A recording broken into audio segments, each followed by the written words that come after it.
Have you ever Googled your own name? Prepare for a shock because your personal info, including addresses and phone numbers, is all out there. It's all harvested by data brokers and sold legally.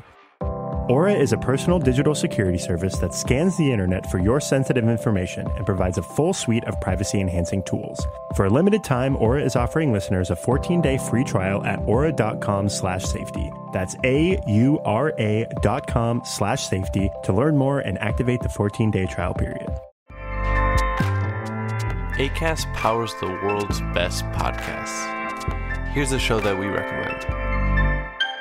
Hey, I'm Kim Holderness. And I'm Ben Holderness. We host the Holderness Family Podcast every Tuesday. You may know us from the silly videos that we make online. Or a book about marriage called Everybody Fights. Or as winners of season 33 of The Amazing Race. Still can't believe that happened. Listen, we do a lot of stuff, but our podcast is our most favorite thing. Yeah, because every week we get to sit down face to face, talk to each other about marriage, family, mental health, or just anything that we want to know more about. Sometimes we have expert interviews, sometimes it's just us, but our goal is to bring some joy and laughter into your life every week. Our other goal is that maybe you will learn something as well. Right, so search the Holderness Family Podcast and check out our most recent episodes. We have one about staying organized with creators of the Home Edit. And one about being diagnosed with ADHD as an adult. We hope you'll join us.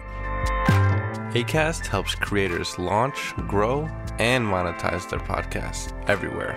Acast.com. I know you feel like you want me, and I guess in a way you do. Hello mes beautés, j'espère que vous allez bien. On se retrouve aujourd'hui pour un nouvel épisode de Night Confessions.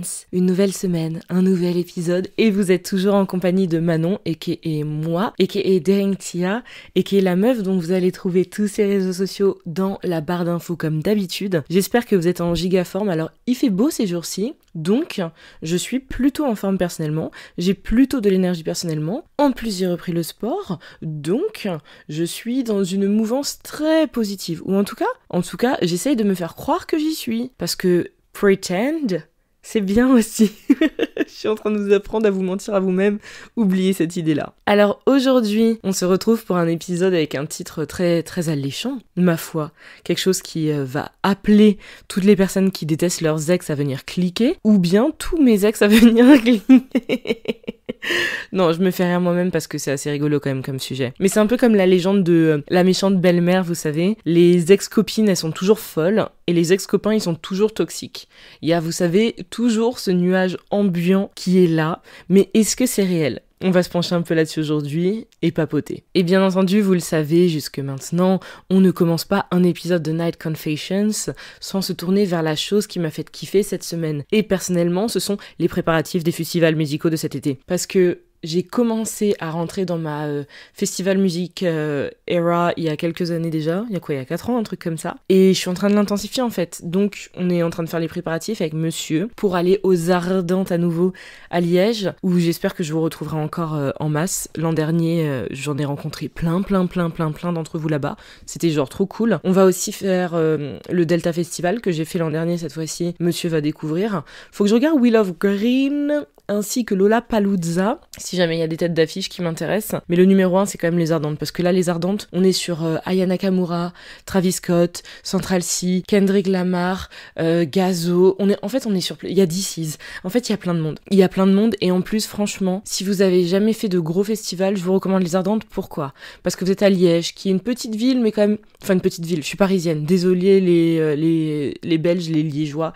Je suis désolée. Mais oui, pour Paris, c'est petit. Mais c'est une petite ville, mais pas trop petite non plus. C'est-à-dire que vous pourrez trouver un peu de choses à faire. Il y aura des endroits cool pour manger aussi. Mais surtout, je trouve que pour les 5 jours de festival, 4 ou 5 jours, je sais plus, 240 € pour les gros noms qu'il y a, ça reste une somme très raisonnable pour les énormes noms, parce qu'il y a quand même du monde, hein. Cette année, il y a énormément de monde. Il y a aussi Metro Boomin, enfin, je vais pas tous vous les citer, mais il y a énormément de monde. Et l'ambiance, elle est trop bien, genre les gens, ils sont hyper chill, donc j'aime trop.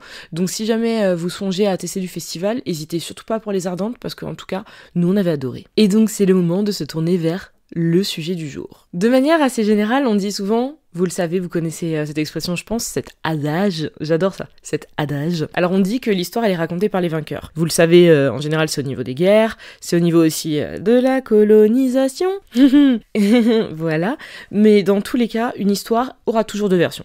Ça, vous le savez. Donc, cette légende de mes ex sont les méchants, mes ex sont tous méchants, c'est obligatoirement dans un sens. Parce que si la personne en face ne reconnaît pas ses torts, si la personne en face ne se considère pas comme telle, la personne en face ne sera pas du tout la méchante dans son narratif. C'est quelque chose que j'ai compris avec le temps, quand j'ai subi des choses dans des relations, ça veut pas dire obligatoirement avoir subi des dingueries, même si j'ai quand même subi des dingueries dans certaines relations, on en parlera d'autres fois, vous inquiétez pas, ça viendra en temps et en heure, mais à plusieurs reprises, je me suis rendu compte que quand je sentais avoir été lésée, quand je sentais que du tort m'avait été fait, et ben la personne en face, c'était pas obligatoirement son cas, parce que si dans son narratif, ce qui s'est passé était bien, il y avait pas de problème. Et donc toi, t'es là en train de raconter que tes ex sont méchants, mais tu es la personne en train de raconter que tes ex sont méchants. Je le vois assez souvent quand j'aborde certains sujets en story Instagram, que j'ai vos réponses en DM, n'hésitez pas à venir me rejoindre sur Instagram. C'est quelque chose que je remarque parce que il y a très souvent, et c'est humain, hein, je vous le reproche pas, ce narratif de ah ouais, mon ex bâtard il faisait ça, ah ouais, mon ex cette connasse elle faisait ci, elle faisait ça, ah ouais, ça je voyais tout le temps mon ex, cette espèce d'enfoiré le faire. Il y a toujours ce truc là en fait qui revient dans la bouche des gens, et sauf que c'est le narratif, on le sait très bien à sens unique, parce que souvenez-vous toujours que une histoire aura toujours deux versions, c'est-à-dire que dans la version où par exemple c'est toi qui as reçu uniquement du mal de la part de la personne avec qui t'étais dans ta relation, de sa place, ce serait un truc du style ouais mais il y a tel comportement qui déclenchait le mien, et donc si et donc ça, tu vois. Donc ce narratif me fait toujours rire, parce que c'est quelque chose qui est vieux comme le monde, hein. C'est vraiment comme l'histoire, et c'est pour ça que j'ai pris cet exemple-là, c'est comme l'histoire de la méchante belle-mère, c'est vieux comme le monde, et en général la méchante belle-mère, dans plein d'histoires, elle est méchante pour quelle raison? Peut-être parce que soit elle est très très très protectrice de son fils ou de sa fille, enfin de son enfant de manière générale, et ne veut pas le ou la voir quitter le nid, ou bien elle voit l'autre personne comme n'étant pas assez bien pour son enfant pour une raison qui des fois peut être totalement réelle ou totalement fausse, il peut y avoir aussi de la pure jalousie, mais vous savez, il y a ce truc là qui est en place, et où en fin de compte, on a un seul sens de l'histoire. Ma belle-mère c'est une connasse, elle est invivable, elle est imbuvable, ok. Est-ce que t'as essayé de te pencher pour comprendre le pourquoi du comment? Ton ex c'est le méchant ou la méchante, ok. Pourquoi, du comment, de quoi, de qui, de où, de qu'est-ce qui s'est passé? Et c'est ça qui est assez drôle, mais c'est humain, c'est hyper humain, et dans tous les cas, tout le monde le fait. Enfin, je crois. Vous savez que c'est un sujet sur lequel je rebondis hyper souvent, parce que bon, enfin vous savez, je dis vous savez de manière très générale, c'est pas comme si tout le monde ici est peut-être au courant que j'ai une chaîne YouTube, parce que j'ai une chaîne YouTube, vous pouvez également la retrouver dans ma barre d'infos, mais donc du côté de YouTube, en plus on me l'a archi redemandé récemment, je fais assez souvent, alors assez souvent non, pas non plus, je dois faire 2 ou 3 vidéos par an, et encore là-dessus, c'est mon format qui s'appelle mon ex naïnanin, par exemple l'ex manipulateur, l'ex trop vieux, enfin c'est des vrais titres de mes vidéos, n'hésitez pas à faire un tour. Je suis pas dans ces vidéos là que pour casser du sucre sur leur dos, le but c'est aussi et surtout de pouvoir témoigner de quelque chose qui s'est passé. Par exemple, si tu en parlais d'un ex-manipulateur, c'est de montrer comment il mettait en place cette manipulation, comment il fonctionnait, quel était son comportement en fait dans la manipulation, quel était son stratagème, parce que le but c'est qu'il y ait du story time, parce que j'adore le story time, parce que je trouve ça super cool et puis ça fait du lien avec vous tous, mais aussi et surtout qui est entre guillemets une leçon, donc pour vous et pour moi qu'à la fin de ma vidéo ou de mon script au moins je sois là en train de me dire ouais ça serait bien d'éviter par la suite ce genre d'être humain là, si jamais il te montre ces red flags, mais aussi pour vous de pouvoir vous dire là actuellement je suis avec quelqu'un qui fait exactement la même chose, peut-être qu'il faut que je fasse un peu attention et que j'ouvre l'œil, tu vois. Et c'est quelque chose qui revient et qui vous plaît beaucoup, franchement. Elles font pas non plus partie des vidéos les plus vues de ma chaîne, mais je sais qu'elles sont archi appréciées, et vous me les redemandez H24. Mais donc c'est un format que je fais, et c'est vrai qu'avec ces formats-là, on peut obligatoirement arriver et croire que c'est Manon la princesse de tout, et qu'en face, en fait, c'était obligatoirement des démons. C'est sûr qu'il y a eu des démons, c'est sûr et certain, mais on n'oublie pas qu'en fait l'histoire elle est dans un seul sens, parce que je les invite pas en appel live ou bien sur la chaîne directement pour eux venir témoigner de cette relation là. Vous avez ma version qui sera quand même une version assez réelle parce que c'est mon ressenti, donc elle est réelle dans un certain sens, mais il y aura pas le reste. Donc ça c'est un truc à tout le temps prendre avec des pincettes, et même si c'est mon contenu, je serai la première à le dire, prenez toujours toutes ces histoires-là avec des pincettes, parce que vous n'avez pas la personne en face. Il est certain qu'il y a certains faits, par exemple, si j'arrive et je vous dis j'ai un ex qui m'a boxé un soir, là vous avez le fait, direct, là comme ça. Et est-ce que moi j'ai levé la main sur lui avant? Est-ce que je l'ai insulté? Est-ce que je l'ai poussé à bout ou quoi au caisse? On ne sait pas. si jamais je vous le raconte pas. Mais il y aura des faits qui sont avérés, mais il n'y a pas le reste du narratif. Mais encore une fois, je tiens quand même à rappeler, c'est pas parce que vous poussez quelqu'un à un bout que obligatoirement la personne doit lever la main sur vous, hein. Les violences conjugales, enfin voilà. Voilà. Mais tout ce délire-là, en vrai, ça se rapproche totalement du fait que dans notre entourage, enfin je pense qu'il suffit que vous fassiez un petit fact-check autour de vous, petite vue d'ensemble, après une relation, on n'entend pas de mon ex était un mec bien, mon ex était une meuf bien, mon ex était quelqu'un ou quelqu'une de bien. C'est quelque chose qu'on entend quasiment jamais, on entend quasiment que le négatif. Franchement, je crois que j'ai jamais entendu ça. J'ai jamais entendu ça. Les seules fois où tu peux l'entendre, enfin perso c'était dans des séries ou des films, c'est vous savez ce couple qui a été marié ou au moins fiancé, quand il y a eu un certain engagement, il y a eu quelque chose qui s'est passé, il y a eu un gros truc et que en fait tôt ou tard il y a eu divorce ou je sais pas quoi, une sorte de séparation. Et à ce moment-là, j'ai déjà entendu des gens dire que oui, mon ex a beaucoup fait pour moi, mon ex était une personne très présente pour moi, mais dans le couple classique hors engagement, personnellement, je dis bien personnellement, je n'engage pas tous vos potes là-dedans, j'ai jamais entendu ça. J'ai absolument jamais entendu ça. Et c'est quand même assez fou de dire que par exemple, tu peux peut-être passer, je sais pas, 5 ans avec quelqu'un, et que tout ce que tu iras raconter par la suite, la majeure partie du temps, ce sera le négatif. Sauf que pendant 5 ans, t'as pas vécu que du négatif normalement. Bon, après bien entendu, je suis pas en train de faire une généralité sur toutes les relations parce que il y aura des personnes qui auront vécu quasiment que du négatif. Ça par contre, c'est une réalité. C'est une réalité des personnes qui vivent du sgar mais comme pas possible parce qu'on leur fait du sale du début à la fin. Il y a plein de personnes, une fois que la relation elle est installée, que c'est officialisé, ils montrent leur vrai visage, bas les masques et en 2 secondes tu te retrouves avec une perverse narcissique, un pervers narcissique, un tordu du village ou je ne sais pas trop quoi. Donc, je ne veux pas non plus faire de généralité là-dessus, je tiens quand même à le dire. Vous êtes nombreux et nombreuses à avoir vécu du sale du début à la fin d'une relation, mais il y a quand même, je pense, une énorme partie des gens dont c'est pas le cas. Mais à la fin, tout ce que tu raconteras, ça tiendra au négatif. Et c'est ça qui est assez fou quand même, c'est que bon, je vais pas vous dire think positive, penchez-vous sur le positif et gardez que le positif, maintenant c'est le nouveau mindset. Non, pas du tout. Mais c'est quelque chose quand même d'assez fou de te dire que tu as aimé une personne, tu lui as offert une partie de ton âme, de ton cœur, de je sais pas trop quoi, ton temps, ton énergie, ton argent, bla, ok, mais que tout ce qui en ressortira quand tu parleras... Most weight loss programs are short-term fixes, but managing your weight needs a long-term solution. And that's what makes Noom different. Noom uses science and personalization to help you manage your weight for the long term. Their psychology-based approach helps you build better habits and behaviors that are easier to maintain. The best part? You decide how Noom fits into your life, not the other way around. Sign up for your trial today at Noom.com. That's Noom.com to sign up for your trial today. Did you know that personal information, like addresses and phone numbers, is collected and sold by data brokers across the internet? Fortunately, Aura steps in, scanning the web, sending you alerts, and requesting the removal of your info when found. Get a 14-day free trial of Aura's full toolkit, including ID theft protection, parental controls, and more at aura.com/safety. That's AURA.com/safety. Tes potes par la suite, c'est le négatif quand même. Je tiens quand même à souligner et ressouligner que c'est hyper humain comme comportement. Parce qu'on sait que dans les ressentis, le négatif, il prend toujours le pas sur le positif.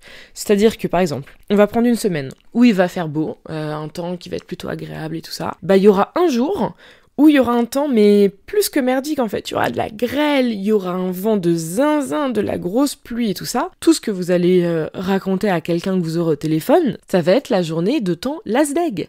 Mais c'est humain et c'est normal et c'est quelque chose qui nous arrive à toutes et à tous. En général, par exemple, quand pendant une semaine je vais avoir des entraînements à la salle et que j'aurai des bonnes sensations, je vais me sentir archi bien et tout ça, ok d'accord c'est cool, mais je parlerai par exemple à mon chéri uniquement du jour où j'aurai des mauvaises sensations. Les autres jours je vais juste lui envoyer un message et lui dire c'est bon j'ai fini ma séance. Je vais pas lui dire oh trop bonne sensation c'est trop bien. Par contre le jour où j'ai des mauvaises sensations, là je vais lui dire direct. Et ça c'est parce que dans la nature humaine, on retient le négatif. On est comme ça, c'est pas inné de retenir que le positif. Il faut rentrer dans ce mindset-là. Et je sais pas pourquoi on est dans ce truc de voir le verre... C'est même pas à moitié vide et moitié plein, là. Là, c'est vraiment de voir le verre cassé, carrément. et de voir qu'on nous a pété à boire. Mais c'est un truc qui est assez zinzin quand je pense aux relations amoureuses surtout. Après, dans les relations amicales, c'est aussi le cas, hein, parce que on restera très bloqué, on en avait parlé sur les ruptures amicales, on restera très bloqué justement sur cette fameuse rupture amicale, sur comment la rupture est arrivée, pourquoi elle est arrivée et tout ça, sur le comportement de chacun, mais on ne pensera pas à tous les mois, voire les années d'amitié qu'il y a auparavant, la présence de la personne, peut-être même son soutien, j'en sais rien en fait. On restera bloqué sur le passage négatif. Mais c'est humain, je veux pas que vous culpabilisiez si c'est quelque chose que vous faites, parce que c'est totalement humain. Et justement, c'est pour ça, j'ai pas envie que vous culpabilisiez, parce que c'est pas pour autant qu'il faut s'empêcher de raconter le négatif justement dans vos relations, et dire que vos ex sont les méchants.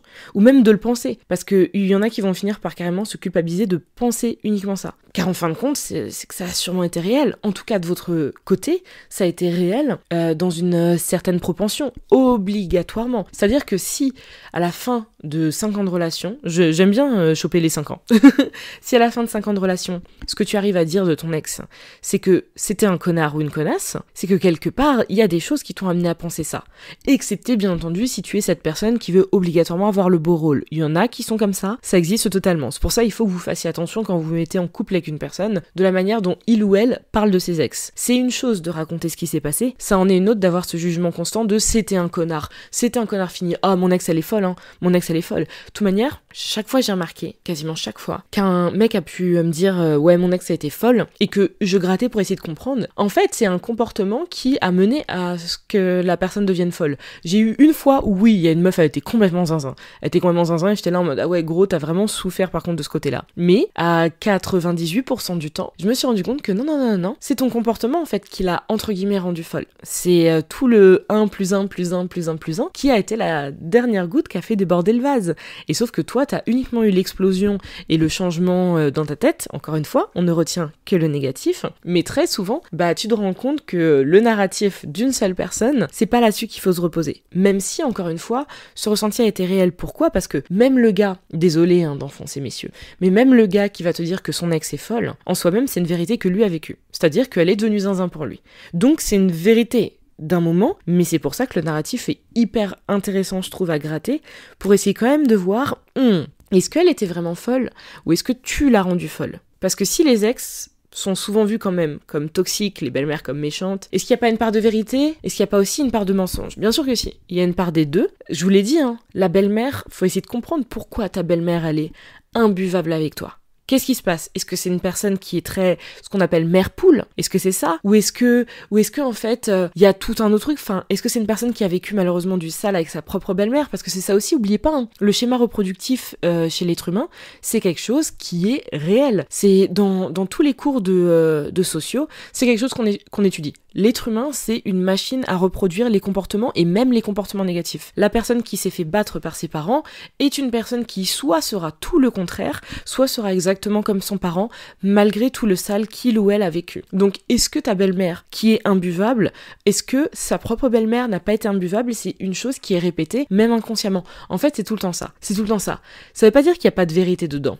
Mais est-ce que quelque part, on peut pas s'intéresser au reste du narratif ? Mais ça on va pas le faire très souvent parce que tu vas commencer à être pote avec quelqu'un ou quelqu'une, ou même ton ami de longue date va arriver te dire que ouais, il y a une rupture avec son mec ou sa meuf, que ouais, mais vas-y, laisse tomber ma meuf, c'était une connasse dans tous les cas, je sais pas quoi. En général, tu vas t'arrêter à là. Pourquoi ? Parce que la personne qui va te raconter ça, c'est de cette personne-là, souvent dont tu es proche, ou en tout cas avec qui tu as un contact, que ce soit ton collègue, ton voisin, ton frère, ta meilleure amie ou je sais pas quoi. C'est avec cette personne que tu as un contact, donc tu vas lui donner du crédit à sa parole.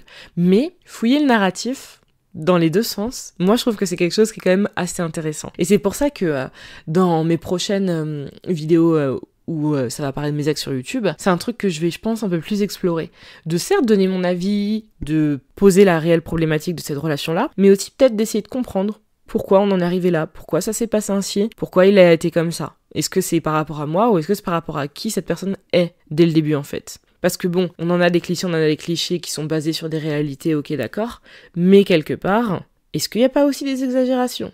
Même si les gens vont finir par vous dire « Ouais, mais bon, si on n'est plus ensemble, il y a une raison. » Donc c'est quelque chose, et là je suis en train de me forcer en même temps en vous disant ça, hein, c'est quelque chose que je vais réellement faire parce que je trouve que ça peut être assez intéressant. Vous savez, presque une auto-psychanalyse. Je vais pas aller jusque-là non plus, hein, parce que j'ai pas du tout ces skills-là, mais de se pencher vraiment sur le fond du truc, ou en tout cas d'essayer. Au moins d'essayer de comprendre le pourquoi du comment, et ça pourrait être trop drôle un jour en vrai, de faire une sorte de table ronde où il y aurait, je sais pas, 4-5 personnes, on serait là à discuter d'une relation précise, relation où en sortant de cette relation, on a le sentiment d'être la victime, d'être la personne qui a subi, et de pouvoir échanger avec d'autres personnes, de raconter un peu cette relation presque quand même le plus honnêtement possible, même si c'est toujours difficile parce que tu as ton ressenti personnel qui très souvent prendra le dessus, hein, c'est comme ça, on l'a dit, c'est humain, on peut pas faire autrement, mais ça pourrait être super intéressant de pouvoir échanger avec les autres là-dessus et d'avoir eux en fait, leur œil, leur regard extérieur, parce que des fois par exemple tu vas dire à quelqu'un ouais mais vas-y, mon ex elle me rendait ouf,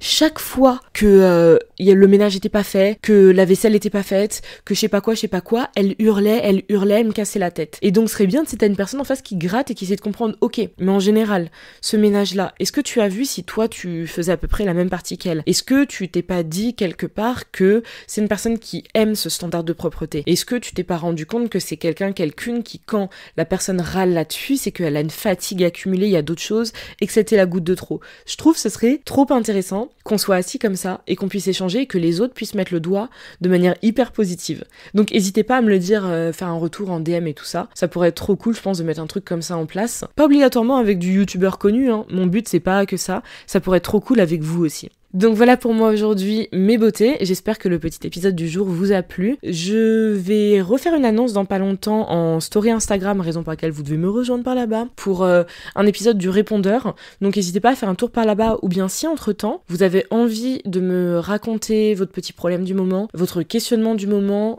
que ce soit un gros truc, un petit truc, je n'en sais rien, n'hésitez pas à faire un enregistrement vocal sur votre téléphone et à me l'envoyer à thenightconfessions@gmail.com. Mon adresse mail est elle aussi dans la description. Si vous voulez réécouter, il y a un premier épisode, le hors-série du répondeur qui est en ligne depuis quelques semaines, de toute manière, sur le podcast. N'hésitez pas à réécouter. Je peux rendre votre voix anonyme sans aucun souci.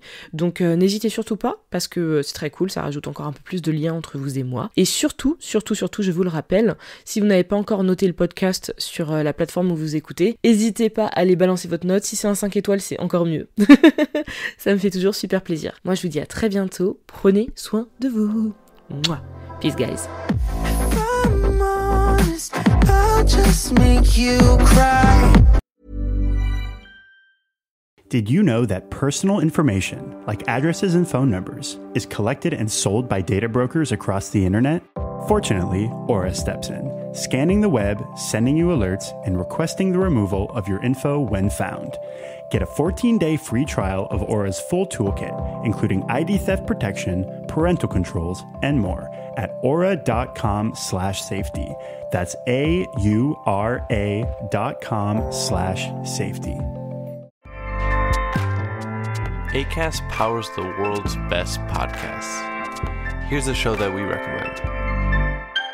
Hey, I'm Kim Holderness. And I'm Ben Holderness. We host the Holderness Family Podcast every Tuesday. You may know us from the silly videos that we make online. Or a book about marriage called Everybody Fights. Or as winners of season 33 of The Amazing Race. Still can't believe that happened. Listen, we do a lot of stuff, but our podcast is our most favorite thing. Yeah, because every week we get to sit down face to face, talk to each other about marriage, family, mental health, or just anything that we want to know more about. Sometimes we have expert interviews, sometimes it's just us, but our goal is to bring some joy and laughter into your life every week. Our other goal is that maybe you will learn something as well. Right. So search the Holderness Family Podcast and check out our most recent episodes. We have one about staying organized with creators of the Home Edit. And one about being diagnosed with ADHD as an adult. We hope you'll join us.